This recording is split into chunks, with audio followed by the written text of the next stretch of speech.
Okay, this is part 2 of my rant vent, kind of bearing my soul a little bit to you guys, which is really hard for me to do.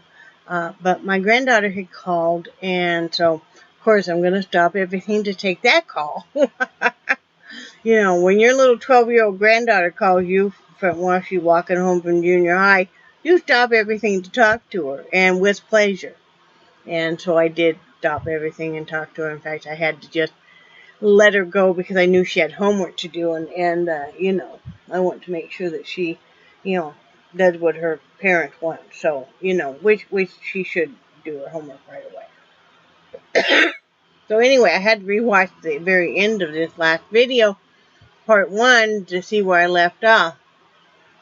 It all boiled down to basically, sadly for me, and I'm talking just for me because I can't really speak for my husband, that it made no difference how I did anything in life. It was never going to be good enough.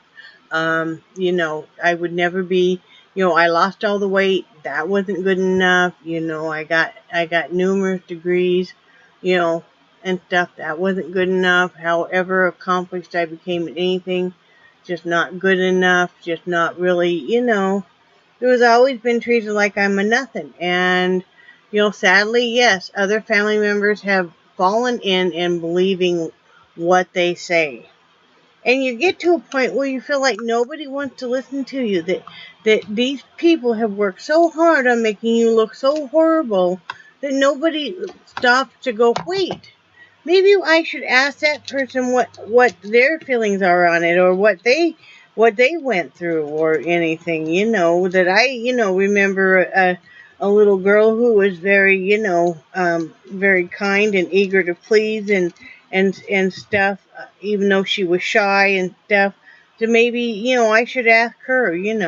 But and I wish that some of my family members, and I doubt any of them watch this, but I wish they ever would stop and contact me and ask me what happened, or even just say, hey, I just want you to know that you are still part of our family. Because for me, the hardest thing is I've always been very family oriented, and to feel like you don't really have hardly any family is very hard. And you know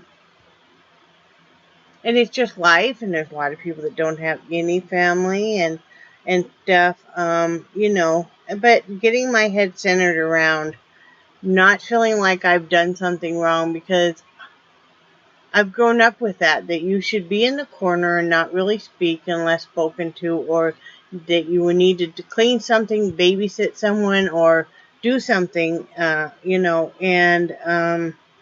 you just were of no importance. Um, and to get out of that, and I'm still working on that. And I think that's why I so often just kind of really neglect myself, is I feel guilty for doing anything, really for myself.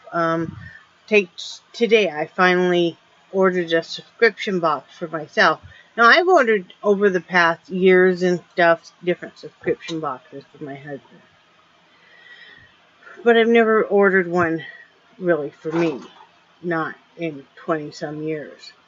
So getting this little, and I picked the cheapest art box that they have, you know. But it's still, it's like, okay, well, I'm going to have to, cut some expenses somewhere else, and I will. But yeah, if you've been a victim, and I'm going to say victim, of childhood abuse, dysfunction, molestation, etc., etc., or maybe you had alcoholic parents, maybe your parents were into drugs, don't keep believing that you're less than. Don't keep believing that you are not important, that you don't have a right to tell your story. It doesn't matter if you tell your story and nobody believes you. As long as it's the truth, then it's the truth. You know? So, I mean, I think it's really important to keep doing that, um, because that's how we heal. For me, it boiled down to a point in time where I looked at that, essentially that little girl inside of me that was a victim, that while she was growing up could not do anything about things that were going on, could not do anything about the amount of fighting she witnessed her parents doing, not physically fights, but verbal fights, and the amount of cutting down and stuff. The horrible, horrible names my father used to call my mother and stuff. And she in turn would take it out on me.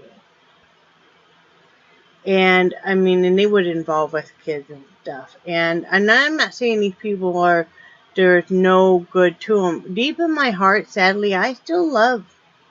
Part of me is always going to be that little child that loves their mom and dad and I wish things were different. I wish I had a bond with my mother. I have never known what it is to be embraced in a mother's warm hug and just really love.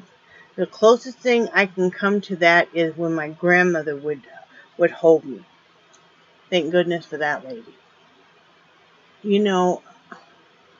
Like I said, and I've made a lot of mistakes in my life. God knows I have. You know, but I can always say I tried to love my children with all of my heart, even though I know I made mistakes. But if you're back to what I was saying, I basically had to talk to that little girl and say, you were a victim. It was never your fault. Nothing that happened to you was your fault. You know.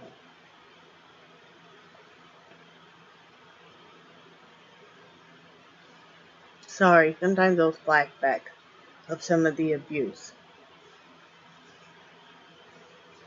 One of the aspects was I was a chronic bedwetter, and I've talked about this in the past. And it was a medical condition that finally had surgery to resolve. And I always had very, very extremely bad bladder and kidney infections. So I was normally kept on antibiotics just for years before surgery. My mother was not, and I've told you guys this before, was not kind about that at all. And would not allow me to change my bedding. So you had to pull back the covers and let it dry. Well, if it was really super wet, or if you'd already wet on it the night before, then it wasn't really going to dry. Or if it surface dried, the mattress wasn't dry. You get what I mean? So you would have days and days and essentially weeks of a wet mattress and, a wet sheets and stuff. And then she would not allow me to bathe before I went to school. So you can imagine how the kids tormented me. But anyway, sometimes she would be so mad and stuff that she would,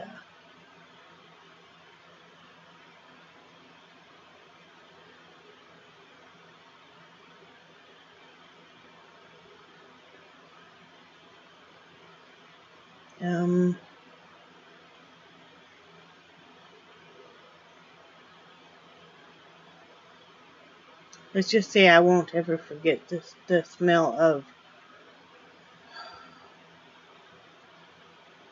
old old urine. You know how it smells if you have an infection up my nostrils and stuff. Yeah, I'm sure you can kind of piece that together. Anyway,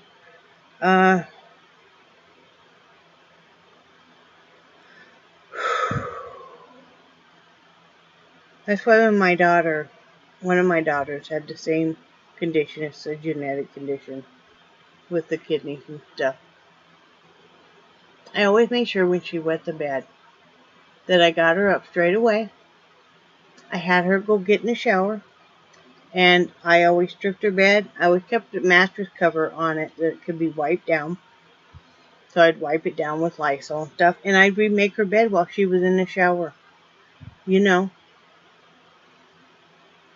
even when we lived in apartments night and we had to take it down to laundry room, we just did that. I mean, I never had my daughter sleep on a wet mattress or wet sheets or feel ashamed for it. And even with grandchildren, when occasionally they might wet the bed and stuff, I never had them feel ashamed for it, because it's a genetic condition with our family and stuff. But you have to look at, back to what I was saying, you have to look at that little girl or little boy inside of you and say, you were a victim.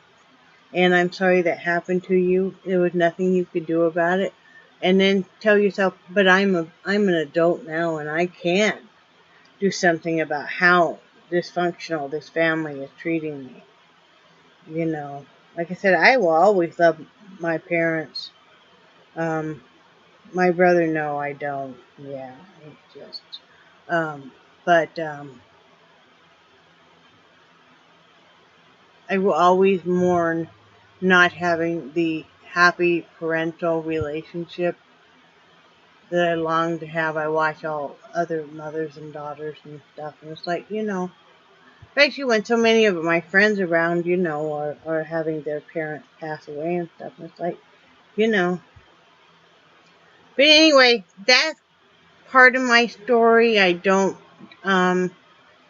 not going to go into detail, so it won't do you any good to really ask me specifics, even in the comments and stuff, because if I could talk about it in detail, I would on here, but I can't, because I just can't go there in so many aspects. I just can't do it. So, I do love you guys, and I do cherish your friendship so much, and I hope maybe that helps somebody kind of put in perspective or feel better about their story. That's why I'm telling it, and because it kind of helps me set myself straight and go, you know what? We're not standing for it anymore, So, love you guys, and I think you're awesome, and I will talk to you later. Bye.